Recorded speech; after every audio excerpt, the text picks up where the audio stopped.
that's on, you won't have to do that.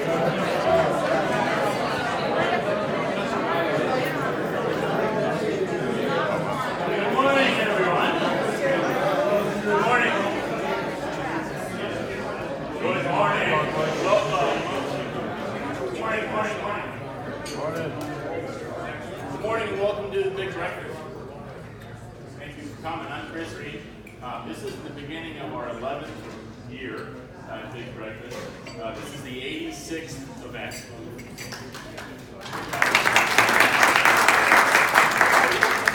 Can't wait till we get to 100. It'll be a big applause for that. And I'd like to introduce our speaker. This is Mark Parrott. I met Mark like 10 years ago, and back when I first started Big Breakfast. And he came to my office and we had a meeting. He's been speaking to Vistage groups and CEO groups around the country for these whole last 10 years, hundreds and hundreds of presentations. And I always thought it was a good presentation, and I always wanted to get him to speak for Big Breakfast, but he never had a book. So that's kind of one of our rules, is that we have to have a book. And so in January of this year, he published his book, Metatrends and the Next Economies. He wrote it, or he dictated it, and his son wrote it. So it's a great collaboration, and I look forward. Now, let me introduce you to Mark Parrott. He will tell you all about it. Thank you.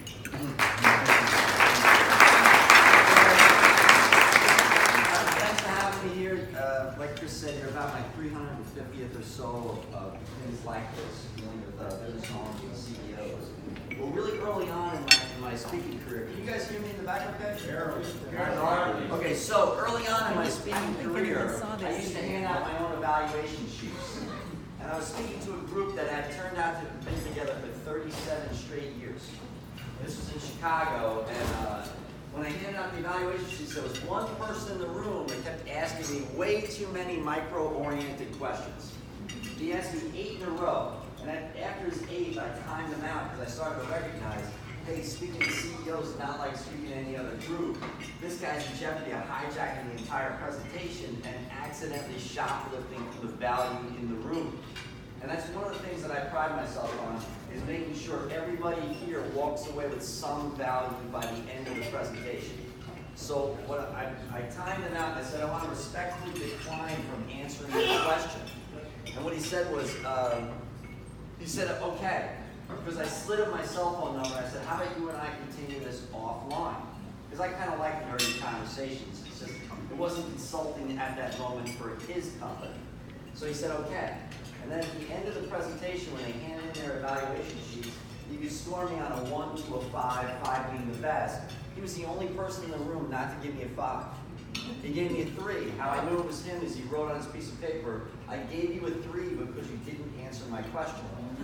And literally the guy sitting next to him wrote, I gave you a 5 because you didn't answer this question. An arrow on the piece of paper. Now tell me that's not dealing with CEOs, that sort of thing, right? So what I want to do is, I've learned over the years that we have to have some rules of engagement about what we should or shouldn't be doing in order to make sure everybody here walks away with value. So the first thing is we don't want to get too micro-oriented. You know, there was a question before the breakfast started about, what's this going to be about? It's this big picture stuff, and it is. So that's really where the value is created. In the early portion of this presentation, we're going to be talking about demographics and how it's shaped the economies of the past. You have a handout sitting in front of you. I switched a while back from a PowerPoint to a handout. You guys familiar with Tom Coughlin? So Tom Coughlin is a former head coach of the New York Giants. He had a sign on his office wall that said, if I hear something, I'll forget it. If I see something, I'll know it. If I do something, I'll remember it. That caused me to change from a PowerPoint to a handout to encourage you to write things down.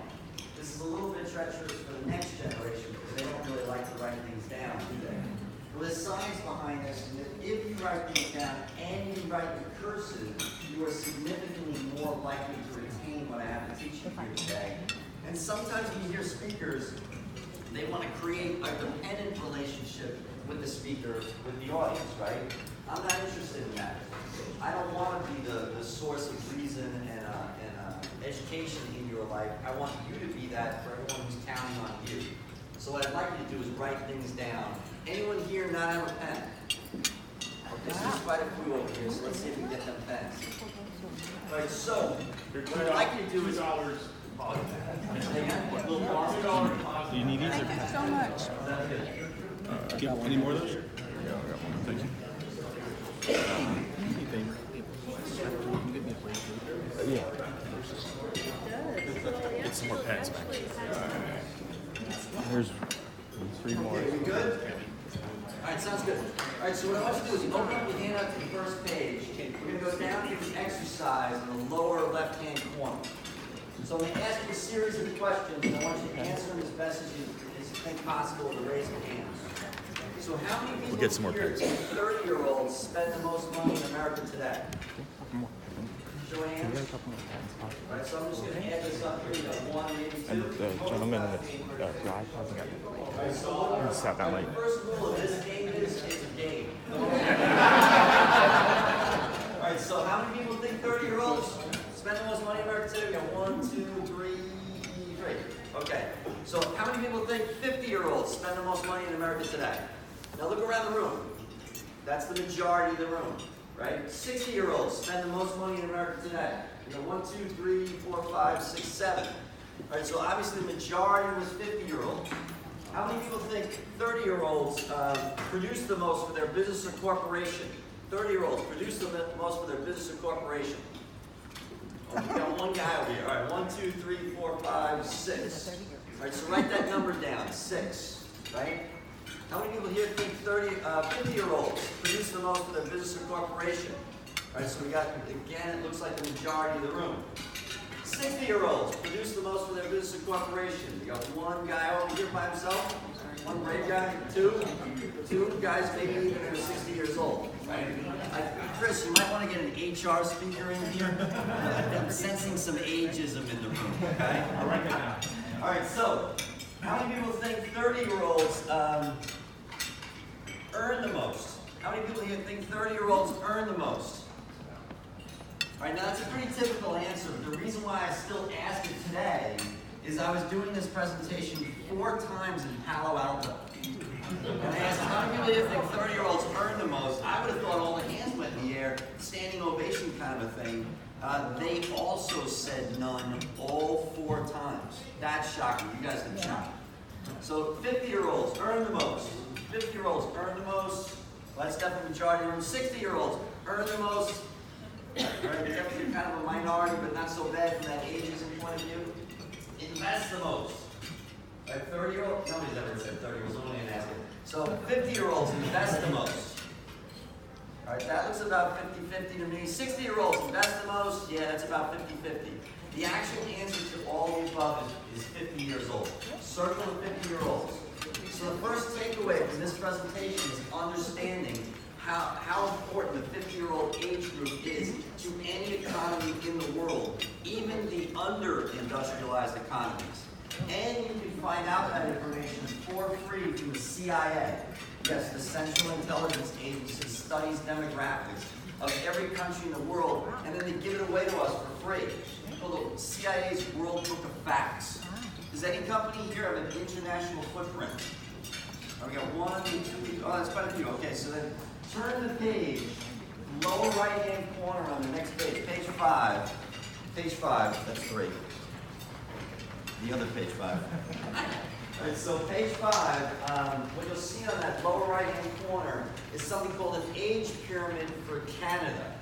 Now, the reason why I picked Canada and not the other 190 or so countries in the world is because I speak a lot in Canada and they want me to give them Canadian statistics. Now, the CIA breaks up the country between male and female. And there's a reason why, is because the 3 basic shapes of an age pyramid is an arrowhead, like Canada, which is, by the way, echoed by 129 other countries in the world, including the United States. Right, the second major shape is called a minaret, or like the top of a Polish church or a mosque, kind of like a melted chocolate chip, kind of bulging at the centers. And then lastly you have is a Hershey's Kiss. So a Hershey's Kiss, like Mexico will be a juggernaut economy in the world somewhere around 10 to 15 years from now. So the reason why is because there are more people turning every single age in Mexico for 89 straight years. It's like the government's messing with their birth control. Right? So why is that important? Well, if you're selling baby food or something like that, that might be the right economy to expand into. If you're selling something to older people, then you want to look for the mid-array because there's lots more older people. If you're selling, I don't know, rascals or walkers, things like that, well then there's 129 other countries you should be diversifying into. And the truth of this is you need to know what is the magic age of the end user of your product or service. That statement I just made is so important. I'm going to repeat it until you write it down. You need to know the magic age of the end user of your product or service.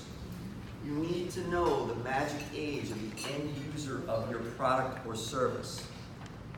See, it shocks me how few business owners actually understand their business model enough to be able to look over the horizon. Because the future breaks down into two things, really. The knowable and the unknowable. What are the opportunities, what are the risks? And what you don't want to do is be guilty of what used to happen when I used to present to the average audiences. The last guy that came up to me to do this was a doctor. This was in 2007 when I used to give out this presentation to the general public, not just to business owners. Now I only do it for business owners. And a guy comes up to me at the end, he's a doctor, and he goes to me, well, Mark, you know, real estate's the best investment. Now remember, this was 2007. So this is before the day. And I said to him, oh yeah, why is that? And he goes, well, because real estate goes up. And I said, oh yeah, why is that? And he said, well, because it just does. And in my mind, I'm going, and you're a doctor. You must be that fifth doctor when they say 4 out of 5 doctor surveys said.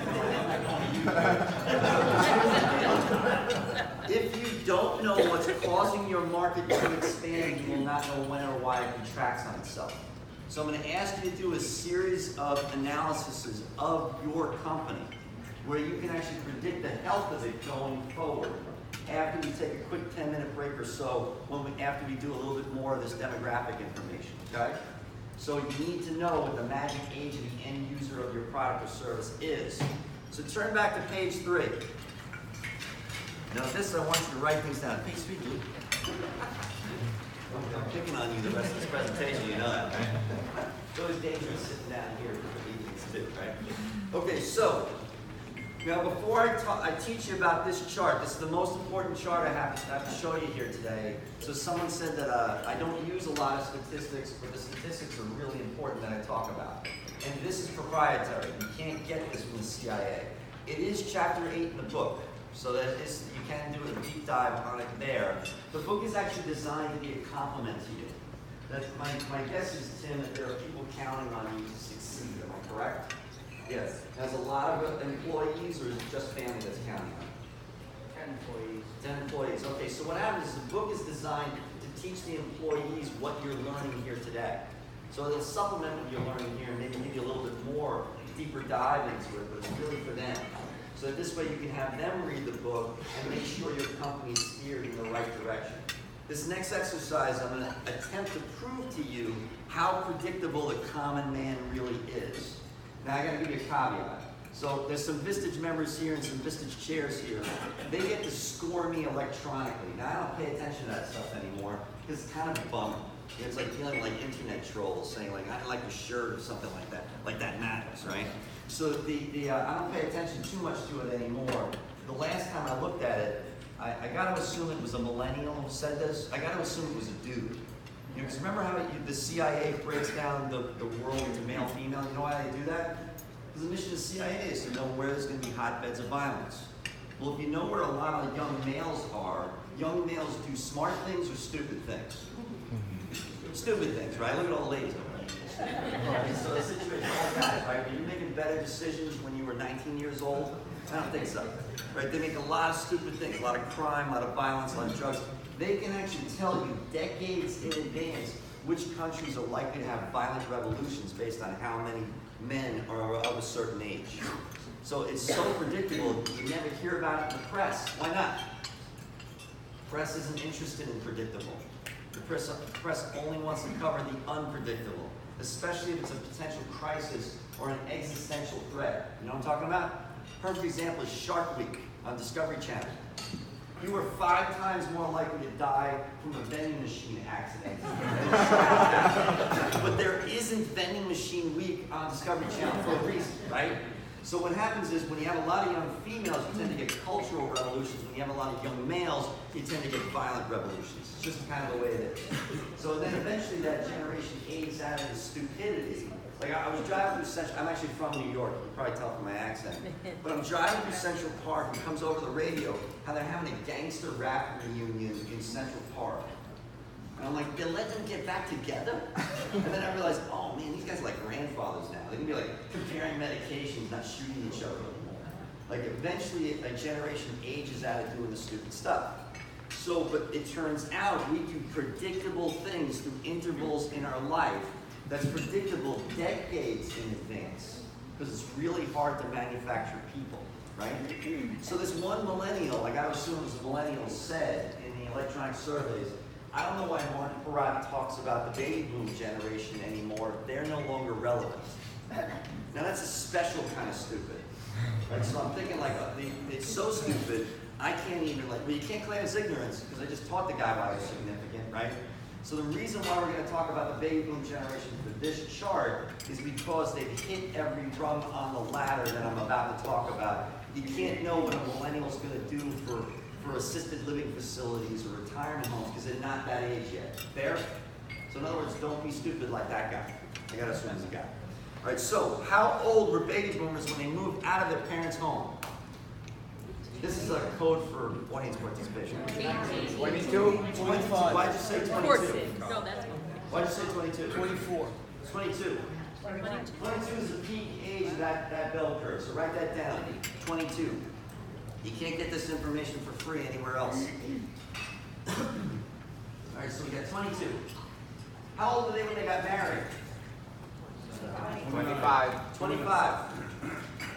I'm sparing you the decimal points for speed here.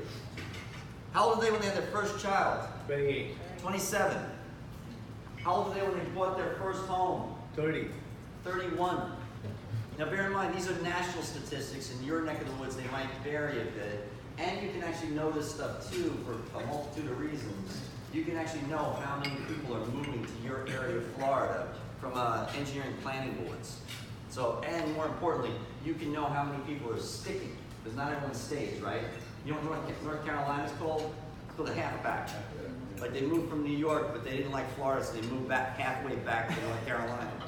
Right? So North Carolina has 735 people moving to North Carolina every day, and that number is actually increasing. Texas and Florida have just north of 1,000 people every day.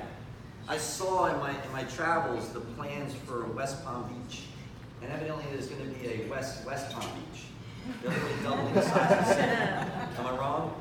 So that's going to be a little rough on the infrastructure, but you can know this stuff decades in advance. People are predictable. You wouldn't know that from the press. So getting back to baby boomers, let me talk to you a little bit about millennials. They are definitely doing things differently. The biggest curveball that I got from millennials is last year, 40% of first-time live births were to non-wed mothers. That doesn't mean teenage mothers. Teenage mothers is a very small statistic, smallest in 40 years, by the way. That's good news because it's a secret ingredient in poverty. You end teenage pregnancies, and you actually can move the needle on poverty. You end the cycle of poverty. If you wait to 25 years old to have your first child and wait post-marriage, you virtually eliminate all chance of poverty in any of those human beings' lives. The weird part, though, is 40% of first-line live births were to non-wed mothers. That does not mean teenage mothers. That means women in their late 20s are choosing to have a child and not get married. That's a very, very European thing to do. And if you look at the majority of all of Northern Europe, they are not replacing themselves. College-educated German-born females, less than 35% are even having one child. That means they have to import their tax base in order to stay a growing country. Germany is actually becoming a Muslim country. So, and you'll see also the thing, oh, we're losing our culture. Well, it's because you're not replicating yourselves. This is how it is. That's starting to affect us, and last year was the first time in U.S. history that we did not replace ourselves. The fertility rate, the minimum you need is 2.1. It fell to 1.97. There's a couple lessons in here. Not a big fan of flatline projecting. Anyone here know what flatline projecting is? Okay, so I'll tell you. So what it is when you take too small a data census and draw too long a conclusion. You know who is a huge fan of flatline projecting? Any talking head that you've ever seen on television.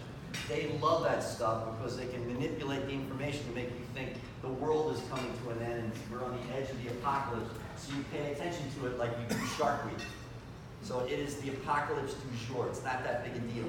Kind of an interesting note. What is the only religion in the United States that's not in steep decline? The only one. What's that? Nope. Catholicism. Now you say that in New York to a crew of Irish guys, they will look shocked, slack-jawed. Because you go into any cathedral in New York, and it's nothing but white hairs, and there's 12 people in the pews. So, but it's the Latin American community.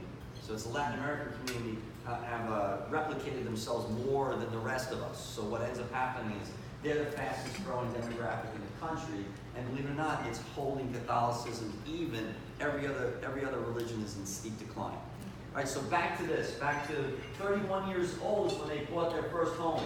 How old were they when they fully furnished that first home?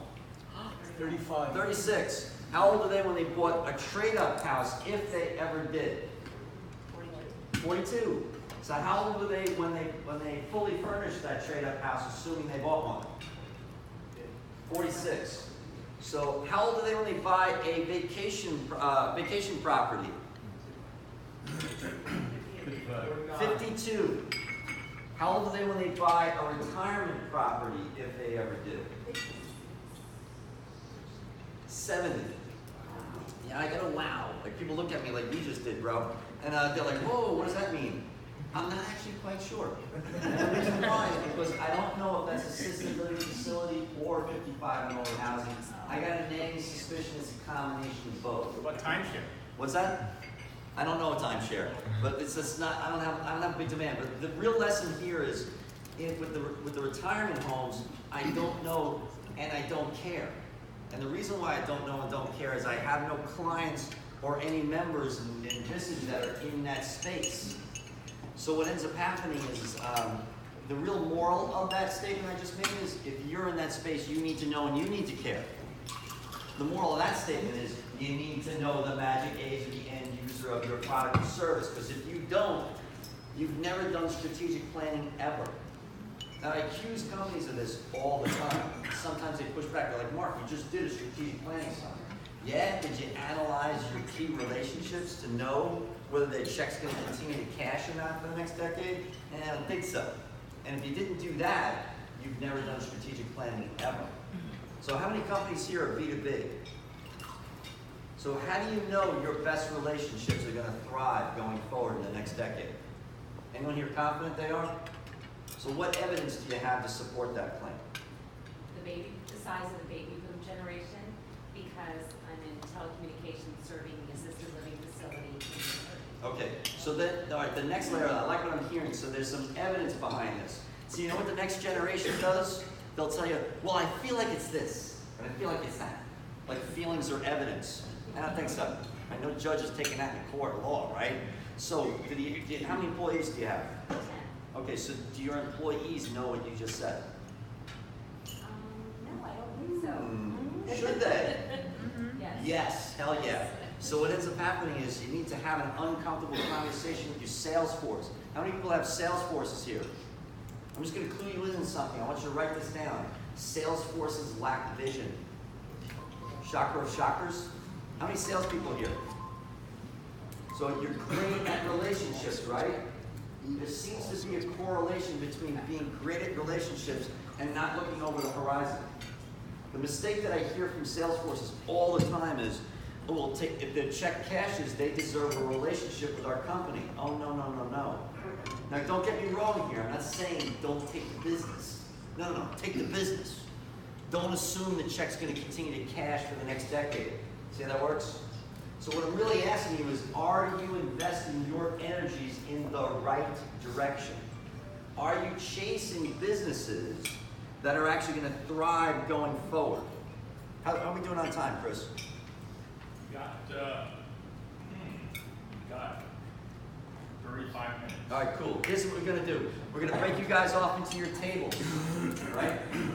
So here's what you're gonna do. As a table, you are going to write down on page, I think it's 7, every industry that is classically recession resistant and or will benefit from the aging of the population. So, because what we're talking about here is the difference between me and my dad. I'm a 52-year-old New York suburbanite with 4 boys under 20. My dad's a 90-year-old empty nester living in Juno Beach, Florida, in an assisted living facility. Who spends more money, me or him? You do. Right? So the deal is that a little clue you in on this thing. We celebrated my parents' 90th last year with a big family reunion, cousins and all that stuff. My parents showed up in the same clothes they moved to Florida in 25 years ago, and they weren't in style 25 years ago. You know that whole like retro, like vintage market? My dad's got that corner in the next decade, right? So in fact, 5 years ago, we're at an Irish, I'm the 7th of 7, so you figure out I'm Irish Catholic, right? So the deal is, we're at an Irish wake, and my dad's walking around. I'm picking on you, bro, you're my dad. My dad's walking around the place, like playing mayor, kissing babies, shaking hands, stuff like that. You're my sister, all right? My sister, you kind of look like her, dude. I'm sorry. That's so great. You're the one to keep her? Yeah. So picture my sister leans into me and she goes, Mark, we got to do something about Dad. So I look over at him and I go, what are you talking about? What are we going to do about Dad? She goes, look at him, he's a mess. So I look over at him, like, sure enough, he is a mess. And I'm like, I'm not going to do anything about him. One day I'm going to look exactly like him. And I don't know about you guys, I'm kind of looking forward to it. I want to wear my pajamas in the daytime. I want to have ear hair like a Rastafarian. I wait to not care. And I'll guarantee you there are men in this room. I'm not going to speak for ladies. This never goes over to ladies.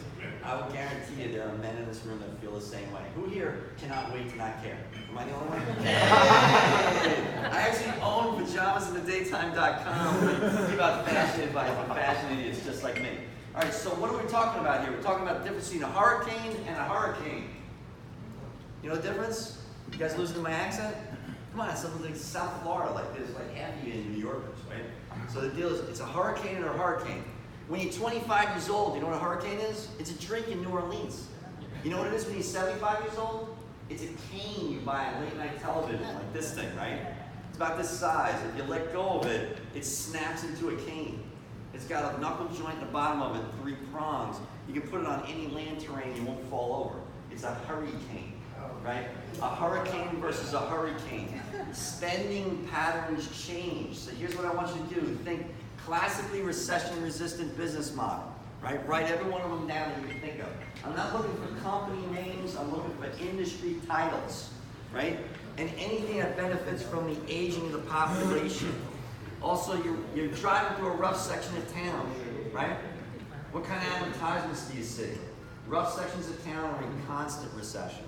If they thrive there, they thrive anywhere. Classically recession resistant and benefit from the aging of the population. Write down as many as you can in each case, right? Someone scribe. What do you think of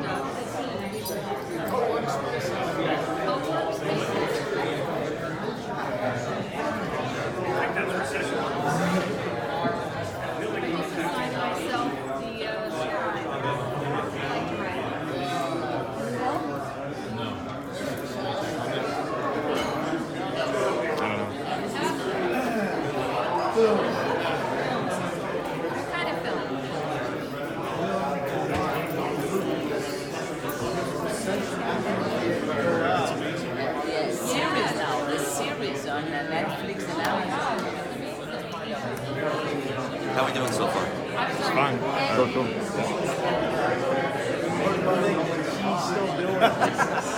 You still didn't know. What? Is he? You have to leave? Yeah. just a trend or something that's going to be spend a lot with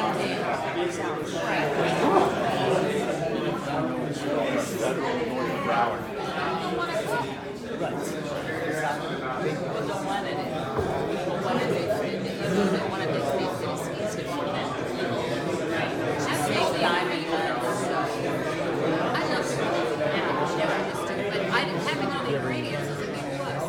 What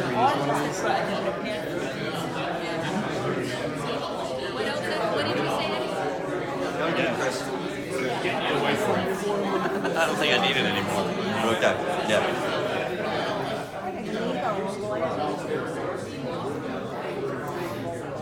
Shake it. Won't shake. I mean, it will a little, I think. Save the top most of it. Right now, the NR is going to be almost the same as without. Yeah.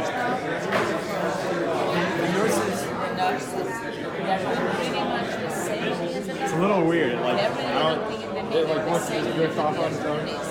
There's so much variety, it's getting more hard to get more specified. Finally, in each market, rather than general. So when you say legal, you're not, should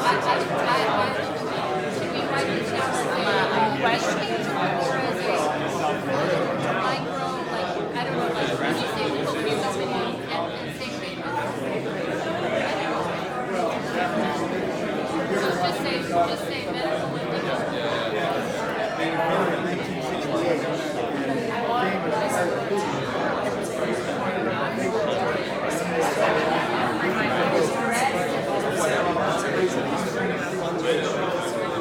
What about it? IT?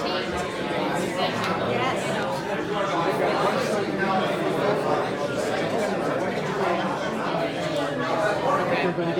Like what I'm hearing. Like what I'm hearing. Can you read financial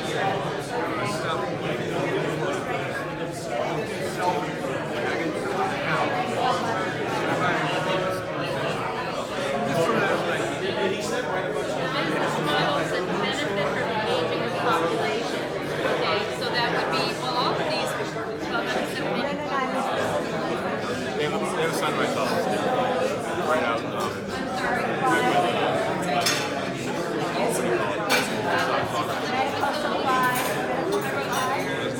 I'm Yes.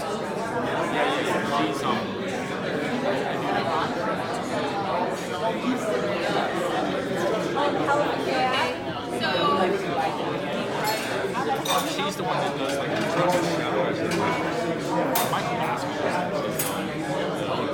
Yeah, because the people have the less children, you have to take care of yourself. So financial services probably would. Are you local? No, I'm Long Island. Oh, But I'm here all the time. you are. Okay. So are you I don't know what it's like. I gotta fly back. But I'm back here all the time. Yeah. I gotta come visit my parents. What type of business? Small world, no, I'm not gonna. Would you like pizza? Financial services, aging population, what type of business model benefit?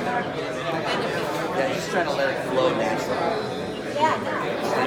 I can seem to come off well for me, but I just need to That's why, especially the old dudes love me. Because I sound like a guy they can have a deal with. You know what I mean?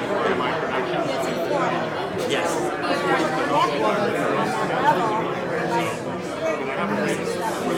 my go-to place. Yeah, totally. I speak a little too often. The amount to about 100 Nobody's going to prove anything. communities in Manhattan just to get so hard to do directions. And it's like, and I lose another day and I'm already 150 days on the road. Several $1,000. Right, I was going to tell you this. Okay, so, yeah, totally. Nice meeting you. Go back 5 years. That's about the same. For me now, I like it. I like to turn the page. I manage to turn the page. I like papers. Yes, but I don't think the 30-year-olds do. I never see it. My friends all read books on their little iPads. I buy Right them there. all. Sitting right at the table. These Mr. J. Rose Cup in DC, they handle? I don't know. I guess it's. I mean, isn't it in here and here? It's kind of great, yeah. It's a combination of that. I don't know how it works. But I don't see the space in there for like a gyro. So it's really, and look this up.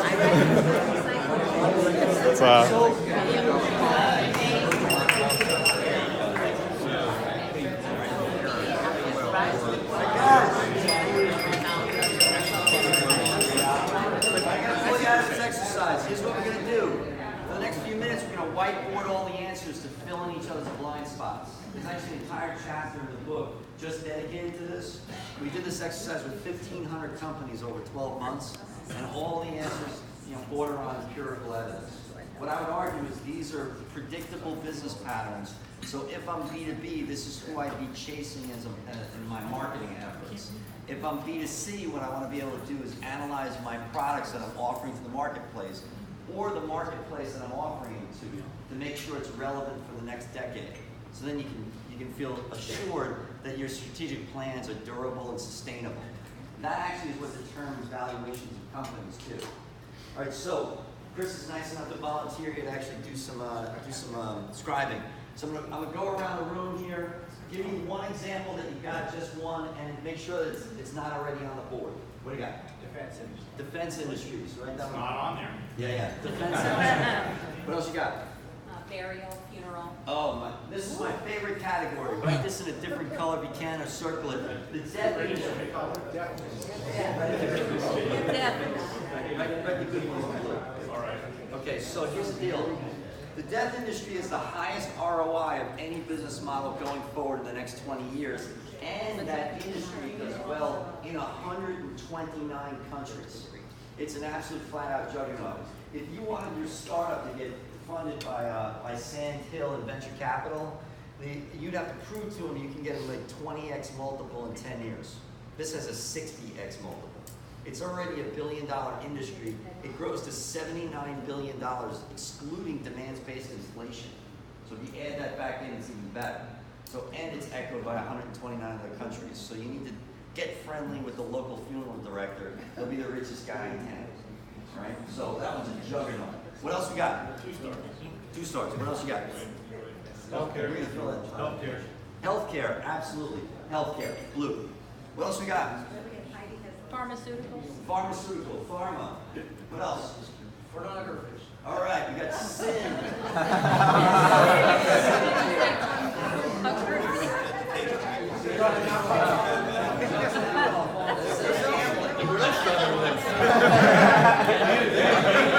Let's say sin is PG, bro, all right?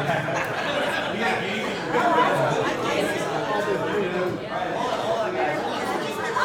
So what happens is the economy stinks and I fall to my addictions. So it is recession resistant. What is equally recession resistant, but it's the opposite of sin? Higher education. Religion. Religion. So, I'm in Florida a couple of years back. I'm coming back to you. I'm in Florida a couple of years back, and we get to religion, and the guy goes, well, how do you make money on that? And the guy sitting over in this corner of the room goes, oh, that's my business model. Okay, what's your business model? He goes, I'm a liquidator. So as soon as the recession hits, I buy up the chairs from hotels because they're not going to put on as many events, and I sell them to strip mall churches that spring up because people are bummed out, right? Then as soon as the market recovers, the strip mall church goes belly up, he buys back the chairs for cents on the dollar and sells them back to the hotels. That's the sneaky smarts, right? That's my favorite kind of smarts, by the way, too. There's a guy that comes to Big Breakfast. You guys probably know what I'm talking about. He's in that business right here in town. Funny. Yeah, so do you guys remember the Simpsons movie? They're about to nuke Springfield, right, because it's too polluted. And of course, Homer Simpson bums into the bomb. They don't like dying in 10 days to 10 seconds, right? So, and then everyone in the church runs out and runs into Moe's Tavern, and everybody in Moe's Tavern runs out and runs into the church. Tell me that doesn't sum up humanity in 5 seconds. That's that dynamic right there. What else we got? What do you guys got? Laundromat, liquor. Okay, laundromat, liquor's and sin. Yeah, got that. What else you got? Medical marijuana. Medical marijuana, I would put that in sin. Sorry if you're in that business model. Do you guys have legal weed in this state yet? No. All right, so you want to trend for that? Yeah. You want to trend? All right, trend for that is the second you go legal weed in the state, all the Subarus show up. As soon as I land in the state I'm going to go speaking, if I get overtaken on a highway by a Subaru with way too many bumper stickers, legal weed. The Subarus do good. So if you're looking for a business to invest in or invest in the relationship, Subaru dealerships, right? As soon as you go legal weed, what do you got back there? Technology. Technology, right? Tech needs an asterisk, but for a different reason. Technology is a little shaky. If you want to say communications, yes. Because what happens is there's disruptive technologies. That one I'm a little leery of. And regardless of how often I get the bug to figure out an algorithm on which technology can we predict, it's such a hard, like a hard curveball. I would say if you're in that field, you need to do extra layers of analysis that are outside the scope of this presentation. So, but communications, hell yeah. What else you got? What's that? Waste. Absolutely. What else? Wait, back to from these guys. What's that? Robotics. Robotics. Yeah, absolutely. What else you guys got back there? Delivery, transportation. Absolutely. Transportation. What else you got? You guys are writing these things down, right? Yes. I'm coming back to you. What else? Energy. Energy. Absolutely. Energy. Entertainment. Florida, landscaping and AC. Landscaping, AC, absolutely. What else you got? Tax reduction. Tax reduction. What else? Training and education. All right, what I want you to do is with education, I want you to put a hyphen in front of it. It's re-education. Yeah, okay, cool. Because what happens is politicians will have to tell you, no, this one might get a little shaky here. Remember I said there's some rules of engagement? When I talk something that's a political hot button issue, we're just going to keep it to the discussion level, right? So if someone comes into this country who doesn't speak English and can take my job, whose fault is it? Mine, right? Now, can a politician afford to tell that to someone who has the right to vote? No. He has to villainize those people.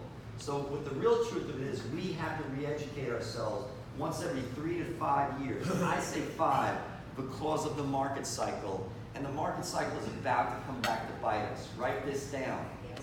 The stock market does not go up 10 years in a row without going down significantly at least one of those years. Now, I was presenting in Vistage, first time it's ever happened. There's a quote on the wall, and I went, wow, that's a pretty cool quote. And it was attributed to me. That had never happened before. Now, I don't remember saying it, but this was the quote. I remember going, that's a damn good quote, I'm gonna keep repeating that then. Right, so this is it. If you think your business model is not directly connected to the stock market, you're high. If you think your business model is not directly connected, write that down, dude. If you think your business model is not directly connected to the stock market, you are high.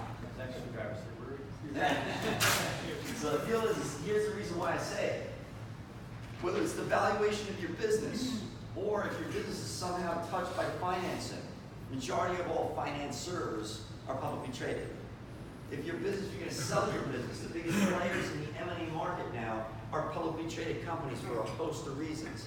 Those people who are interested in that, stick around. I'll give you a little short lesson on that after the presentation.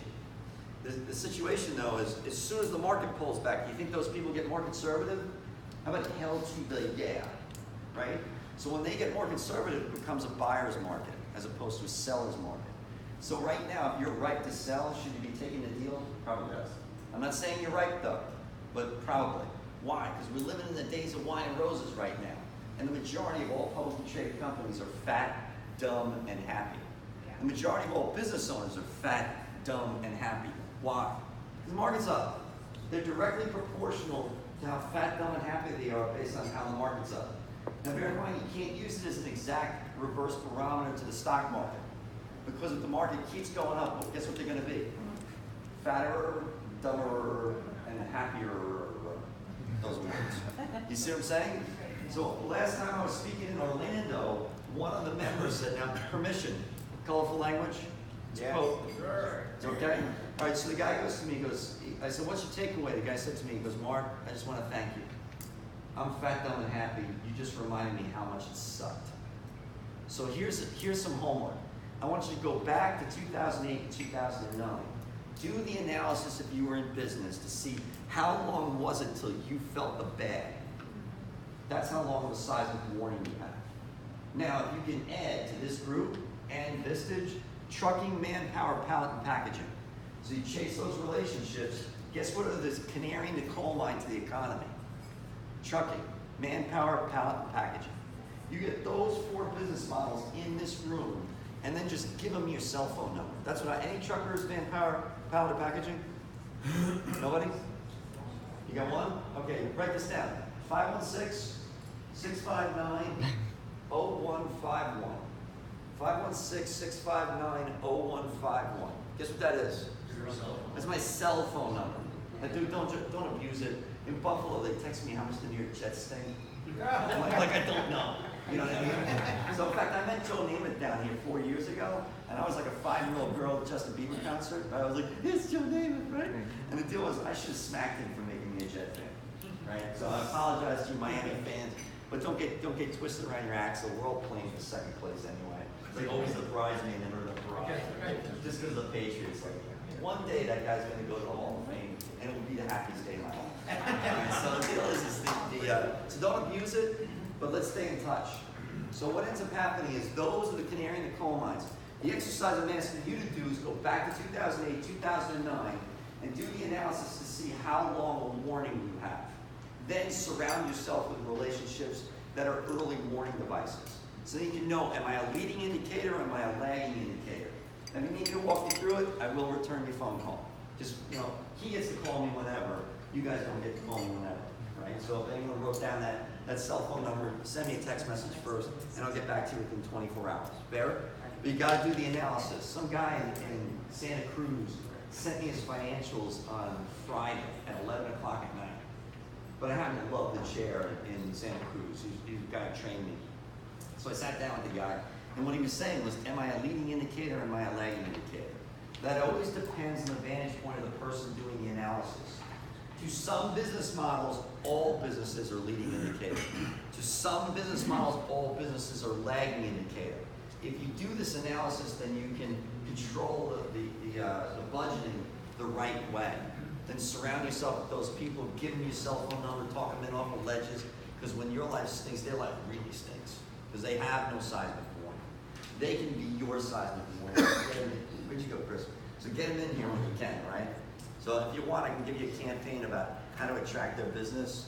That goes for you guys too, Tom. I've got a campaign that actually gets a response rate from CEOs to the tune of 25% in good days and 50% in bad days. So do that analysis. Know if you're a leading indicator or a lagging indicator, and then watch the stock market or trucking, manpower, pallet, and packaging. Cool? All right, so back to this. What else you got? Underwear. Underwear, absolutely. Let's put on there hygiene too, because it doesn't matter how bad the economy is, you still have to wipe your butt, right? So what else you got? Content creation. Say again? Content creation. Content creation, awesome. What else? Prepared food. Assisted living, absolutely. Retirement communities, what's that? Food, prepared food. Anything agricultural related, just write AG up there. What else? Low-income housing. What's that? Low-income housing. Low-income housing, absolutely. Anything with the word rental in it. Because if you lose your house, you still need shelter. Storage facilities, absolutely. What else? Pet industry. Pet industry? Yep. This one shocked me. Right? The reason why is because we used to be able to tell, this was back when I was working on Wall Street, we used to be able to tell where the most amount of Lay's potato chips were going to be sold on which street corner. And it correlated perfectly to dog food. So, and the reason why the two correlated, we think, and we couldn't do the analysis back in those days, but we think that because it correlates perfectly to 14-year-old boys, right? So we figured we could tell what corner was going to sell the most amount of dog food based on 14-year-old boys, because my thought process was that's the year they finally won the argument with the father. I swear to God, Dad, I'll take care of the dog. But then he didn't. And then the dad ends up with this dopey golden retriever, has to feed him, and dog food sales spike because of 14-year-old boys. At least that was the story back then. So what am I thinking? I'm thinking, okay, empty nester spending syndrome. There's no kids at home anymore. That's the reason why the spending peaks in the 50s. That's when the first kid moves out, right? So now all of a sudden the parents do take that disposable income and they point it in other directions. So now what happens is, okay, well, those parents, they're never going to want another dog. Like, who wants a golden retriever when you're got an empty nest? You want to be flying all over the world, right? Boy, was I wrong, right? Especially in New York. They don't have golden retrievers anymore. They got these powder puff little poodles that sit like this in their hand. I had one guy, one of my CEO groups up there, one guy was taking me out to the woodshed, sounded like this really, really tough guy. Owned a roofing contracting, tri-state roofing contracting. Guy didn't make it out of 8th grade, but boy, could he sound like he knew what he was talking about. And he's reading me a riot act while he's holding this powder puff poodle. So I said, listen man, you know, I'm gonna break ranks here. You sound like a tough guy, but you're holding that thing in your hand.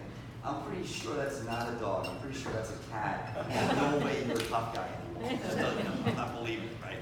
Because he literally has a baby carriage for the dog and car seats for the dog. And it sounds like John Wayne putting out oil fires. I don't think so.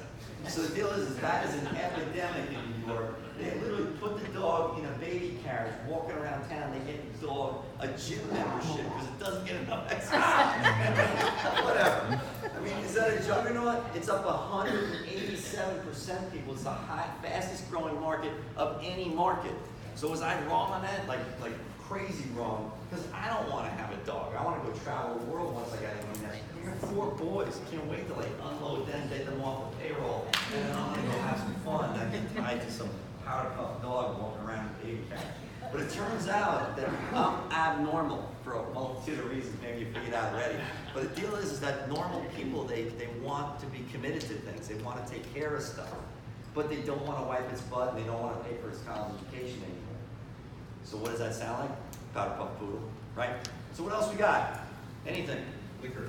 Liquor. Okay, so that's in sin. All right, so 7, 8 minutes. All right, so here's the situation. Sounds great, Mark. Awesome. You know all these industries that are going to thrive in the next decade or so. But what do you do with that information? I'm all ears. Look for opportunities. There's investment opportunities with this, right? Diversification strategies. So if you are on that list of businesses that we just talked about, am I worried about you? No. But what you can do is utilize it as a diversification strategy, right? Where do you reinvest your windfalls? And don't give me that stuff like, oh, my business isn't risk because it's my business. That's stupid, right? No. You're taking risk every minute of every day. What I'm trying to do is get you to be able to sleep at night. In fact, I have the largest survey of privately held CEOs in the country.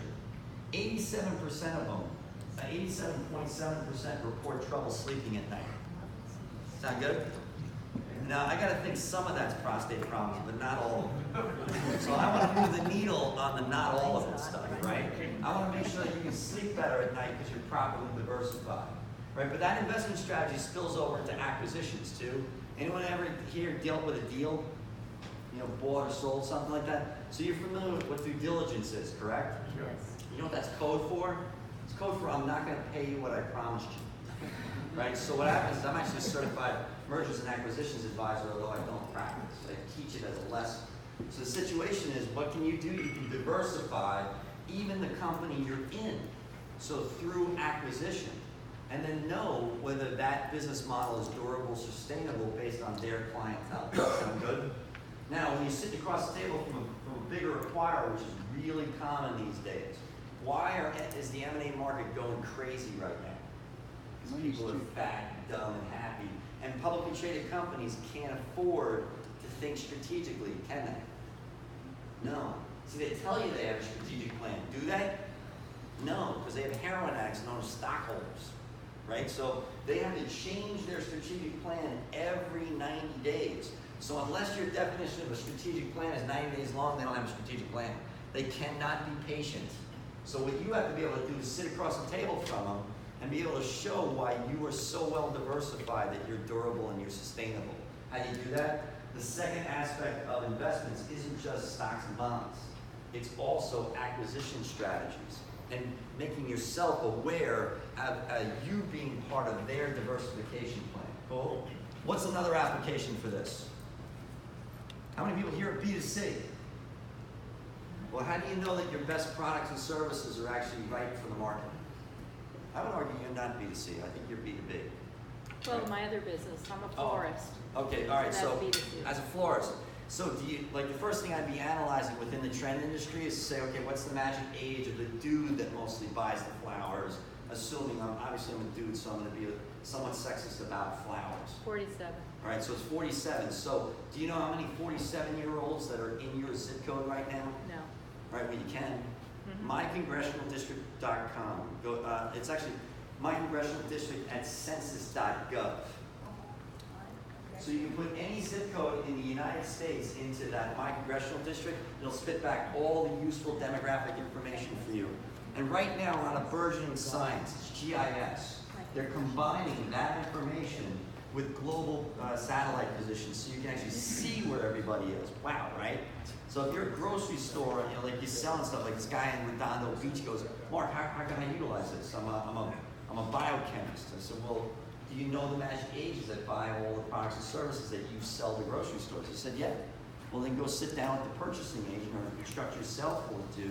You download my congressional district at census.gov for free, and you can tell them how many people in your zip code are within a 5-minute walk are of that age. Readily available and free. Right? Because think about it. Which is more important knowing? How many people are turning a certain age or the trend? The trend. That's how you know how valuable your company is. So I'm in Brookville, Wisconsin, and there's an architect in the room. And the guy says to me, I said, okay, well, what should you be doing if the number of people turning your magic age is actually increasing for the next 15 years? What should you be doing? Double down. Invest in capital infrastructure. Hire, acquire. You are going to handle the next recession really well. So I'm not worried about it. It won't be fun, because it never is for anybody.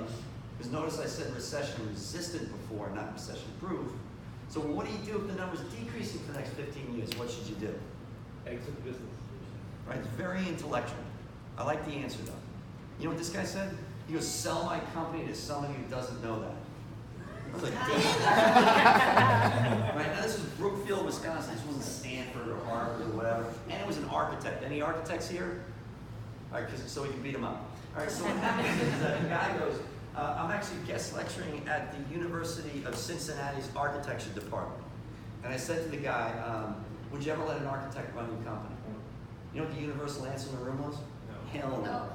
Right? They don't teach business in architecture school. So what this guy was able to do is utilize this information to make sure that the company's pointed in the right direction. Have the conversation with your sales force, making sure that they're pointing their energies in the right direction. Chase that list right now. That's chapter 9 in the book. What do you do with this type of information? Teach them to do it. Why? Because if we can make sure that our company's pointed in the right direction, then I know you're going to be sustainable and durable. I don't know if you figured this out yet, but this is higher purpose work for me. I'm here to help the few, protect the many. The reason why I'm willing to come down here, and frankly on my own done situation why I did that, is because I'm here to help the few, protect the many. There's thousands of people outside this room counting on you making excellent decisions inside this room. So take this information, bake it into your strategic plan. Tell your sales force about it. Tell your family about it. Make sure your decisions are evidence-based. So, but I want to thank you here for a second. So, I told you before, this is higher purpose work for me. You gave me your time, you gave me your attention. That's in ridiculous short supply these days, and you let me serve my higher purpose. Thank you so much. It's been an honor.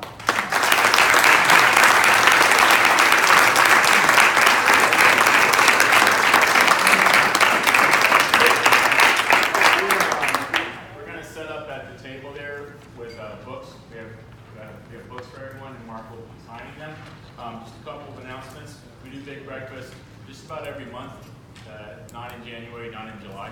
So coming up October 5th, we have Jay Berkowitz. He wrote a book called Digital 2020. It's about blockchain, Bitcoin, artificial intelligence. You know, Google wrote a chess program, taught itself how to play chess in like something like 25 hours, and it beat the best chess engine in the world. Unbelievable. So he'll be speaking on October 5th. November 2nd, I have David Meltzer. He's the owner of Sports One Marketing and Google Elevator Pitch. He's got this show. It's a knockoff on Shark Tank. and it's really cool. He's got about 2 seasons in command. He'll be speaking on November 2nd. December 7th, Howard Shore wrote a book called Your Business is a Leaky Bucket, How to Capture All the Money That's Slipping Through the Cracks. And February 1st, I just booked Alvin Law. I was on, have you ever seen Goldcast on Facebook? If you don't like Goldcast on Facebook, you get a video almost every day of something really cool and inspirational. So Alvin Law was a thalidomide baby. He was blown down in the arms. And he had this Goldcast video called You're Not Your Label. So I watched that, and I thought, wow, that guy's really cool and inspirational. I called him up. He's in Calgary, Canada. He would come do big breakfast on February 1st. So that'll be it. Check your email. You get your invitation, and we're going to set up Mark with the folks right here at the table to sign your copy of the book on the way out. Thank you very much. Thanks, everybody.